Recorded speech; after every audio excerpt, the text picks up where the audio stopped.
നമ്മുടെ സബ്സ്ക്രൈബേഴ്സിന്റെ ഒരു സജഷൻ മാനിച്ചാണ് ഞാനിപ്പോൾ ഈ വീഡിയോ എടുത്തിരിക്കുന്നത്. എല്ലാ സ്ത്രീകളും ഈ UTIയിലൂടെ കടന്നുപോയിട്ടുണ്ട്. അതായത് നമ്മുടെ നാട്ടിൽ തന്നെ കോമൺ ആയിട്ടുള്ള ഒരു അസുഖം ഉണ്ടെന്നുണ്ടെങ്കിൽ അത് ഒരു UTI ആണ്. അതിന് ശരിക്കും ഒരു അസുഖം എന്ന് പറയാൻ പറ്റില്ല, കാരണം അതൊരു അവസ്ഥയാണ്.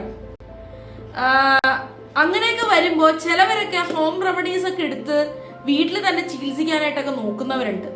അവരോട് ഞാനൊന്ന് പറയട്ടെ, ഇങ്ങനെയൊക്കെ നിങ്ങൾ ചികിത്സിച്ചു കഴിഞ്ഞാൽ അവസാനം അത് നമ്മൾ വെളുക്കാൻ തേച്ചത് പാണ്ടാവും എന്ന് പറഞ്ഞ പോലെ ആവും. UTI ആണെന്ന് നിങ്ങൾക്ക് എങ്ങനെ ഉറപ്പിക്കാം? അതാണ് ഞാനിപ്പോൾ ആദ്യം പറയാൻ പോകുന്നത്. അതിന്റെ ഒപ്പം തന്നെ ഈ യൂറിനില് ഒരു ഭയങ്കര ഒരു smell, foul smell in urine, അതുണ്ടെന്നുണ്ടെങ്കിൽ ഉറപ്പിച്ച UTI ആണ്. അപ്പൊ തന്നെ ഡോക്ടറെ അടുത്തോട്ട് വിട്ടോ, നിന്ന് കിഡ്നിയിലോട്ട് കയറും. അങ്ങനെ കിഡ്നിക്ക് വരെ പ്രശ്നം വരാനുള്ള ചാൻസ് ഉള്ള സാധനമാണ് ഈ UTI എന്ന് പറയുന്നത്.